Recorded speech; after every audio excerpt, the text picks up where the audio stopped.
মরে গেলেও এই চারটি কথা কখনোই কাউকে বলবেন না যদি আপনি ধনী হতে চান।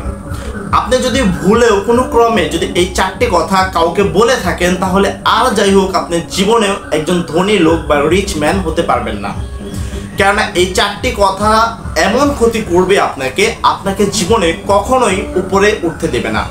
তাহলে প্রশ্ন হলো এমন কি চারটি কথা রয়েছে যা বললে কখনোই আপনি ধনী হতে পারবেন না। কিন্তু এই চারটি কথা যদি আপনি একটু ফলো করে চলুন, এই কথাগুলো অন্যকে না বলুন, সেক্ষেত্রে আপনার ধনী হওয়ার পার্সেন্টেজ অনেকটাই বেড়ে যাবে। তো বেশি কথা না বলে চলেন দেখা যাক যে আমাদের কি এমন চারটি কথা রয়েছে যা কখনোই কাউকে বলা যাবে না, এবং কেন বলা যাবে না, বললেই বা কি ক্ষতি হবে। তো এই সকল বিষয়গুলো আমরা আজকের এই ভিডিওতে বলতে চলেছি। তো নাম্বার 1, আপনার উপার্জনের কথা বা আপনার যে সঞ্চিত অর্থ সেই কথাটা কখনোই কাউকে বলা যাবে না।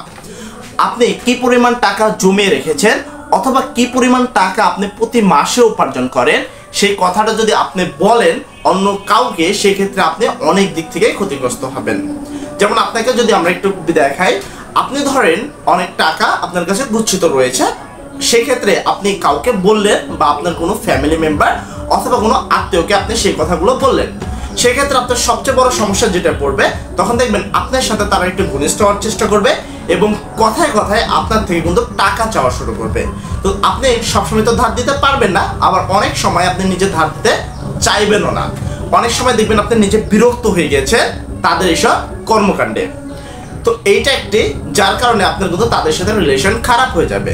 শুধু কিন্তু এতটুকু নয়, আপনি ধরেন আপনার কোনো বন্ধু বান্ধব তাদেরকে আপনার অর্থনৈতিক বা সঞ্চিত টাকার কথা এখন বললেন, সেক্ষেত্রে সেই চেষ্টা একটা মানুষের দেখুন আমাদের বাঙালি বা আমাদের মানুষ হিউম্যানিটির যে বিষয়টা আছে সেটা আমরা কিন্তু কোনোভাবেই কারো ঠিক আছে যে উপরে ওঠার বিষয়টা সেটা কিন্তু আমরা কখনোই অ্যাকসেপ্ট করতে পারি না।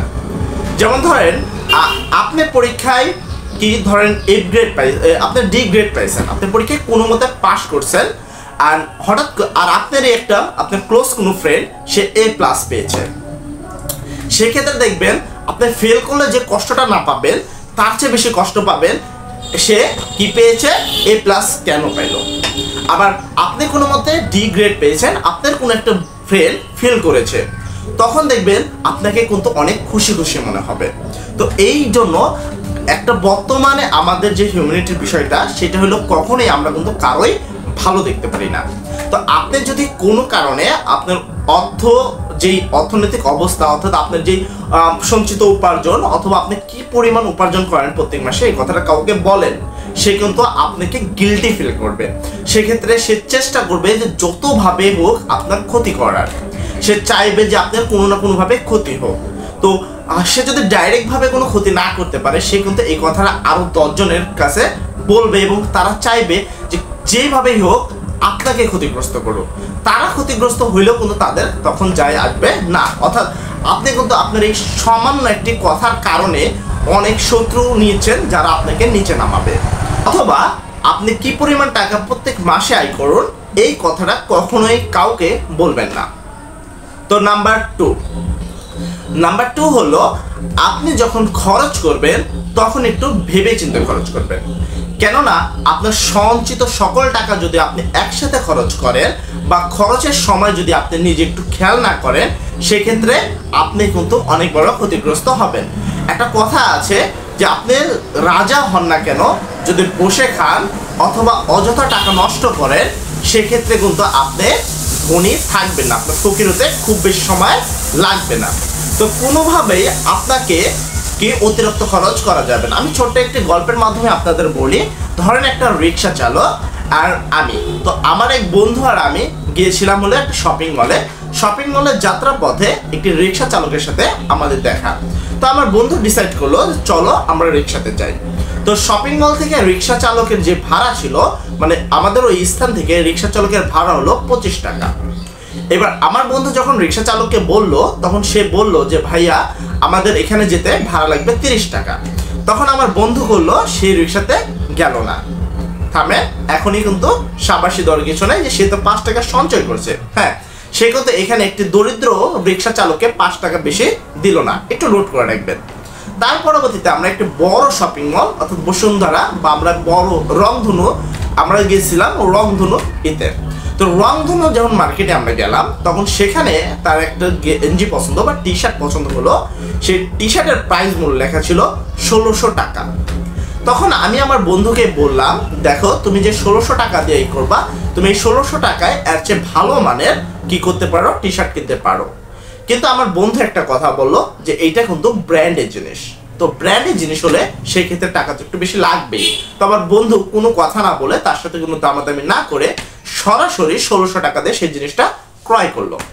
এবার প্রশ্ন হলো এটা যে দেখো, যখন আমরা একটা সামান্য ব্র্যান্ডের মানে একটা ব্র্যান্ডের কারণে আমরা এতগুলো টাকা বিনা কোনো কারণে কিন্তু তাকে দিয়ে দিলাম, যেখানে আমাদের কাছে আরো ভালো অপরচুনিটি ছিল। কিন্তু সামান্য একটি দরিদ্র রিক্সা চালক যাকে কিন্তু আমরা 5 টাকাও দিই নাই। তো আমাদের কাজ যে আমরা টাকা যেন কোনোভাবেই নষ্ট না করি, সেটা ব্র্যান্ড হোক বা যে বিষয় হোক না কেন। নাম্বার 3 হলো বিজনেস প্ল্যান বা যে কোনো একটি প্ল্যান। দেখেন, আমরা কিন্তু আমাদের লাইফে যে কোনো কিছু আমরা ভাবনা চিন্তা করে সেটার উপরে আমাদের ফিলিংস আসে। কেননা আমরা ধরো কোনো একটা বিজনেস প্ল্যান করলাম, তারপরে আমরা বিজনেস প্ল্যানটা ফিলিংসের সাথে খুব সুন্দর করে গুছানো করি। তারপরে আমরা সেই বিজনেস প্ল্যানকে প্রয়োগে বা অ্যাপ্লাই করার পরে কিন্তু আমাদের ওই বিজনেস সম্পর্কে একটা রেজাল্ট আসবে। এবার প্রশ্ন হলো, আপনি যে থিঙ্কিং করছেন বা যে প্ল্যানটা সুন্দর করে সাজাইছেন, সেটা যদি আপনি অন্যকে বলে দেন, সেক্ষেত্রে কিন্তু আপনার ধনী হওয়ার চান্সেস অনেক কম। কারণ আপনি এত কষ্ট করে এত মাস জুড়ে এই বিজনেস প্ল্যানটা করলেন এবং সুন্দর একটি মডেল তৈরি করলেন। যখন আপনি এইটা অন্যকে বলে দিবেন, সেক্ষেত্রে আপনার দুইভাবে ক্ষতিগ্রস্ত হতে পারেন।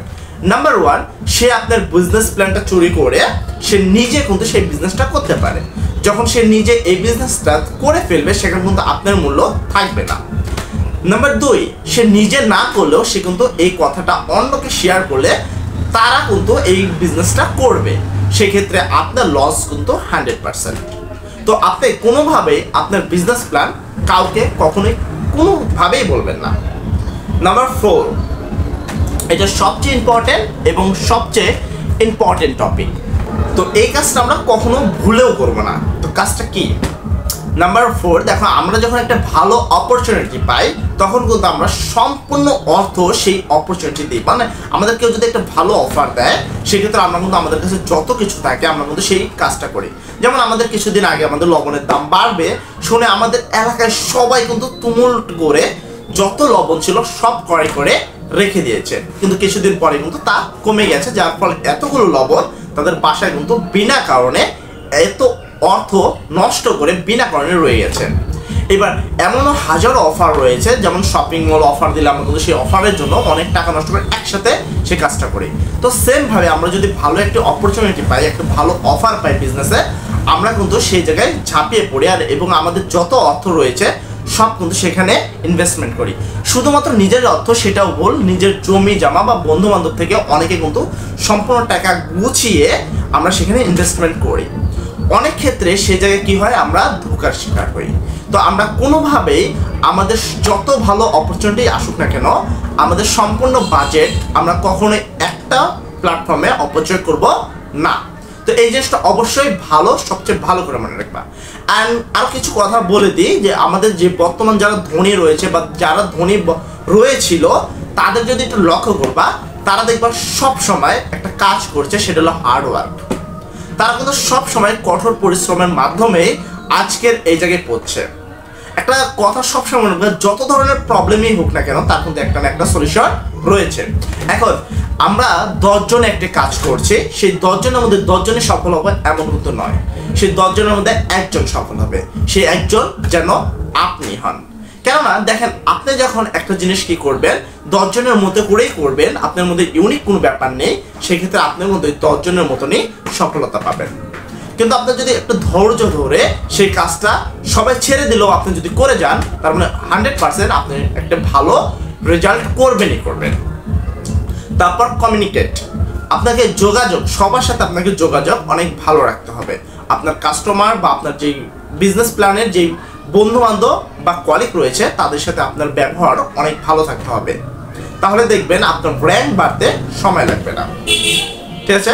তো অবশ্যই কোনোভাবেই এই 4টি কথা কাউকে বলবেন না, বললে তো বুঝলেনই, এইভাবে আপনি কিন্তু ক্ষতিগ্রস্ত হবেন। তো সবাই ভালো থাকবেন। আসসালামু আলাইকুম।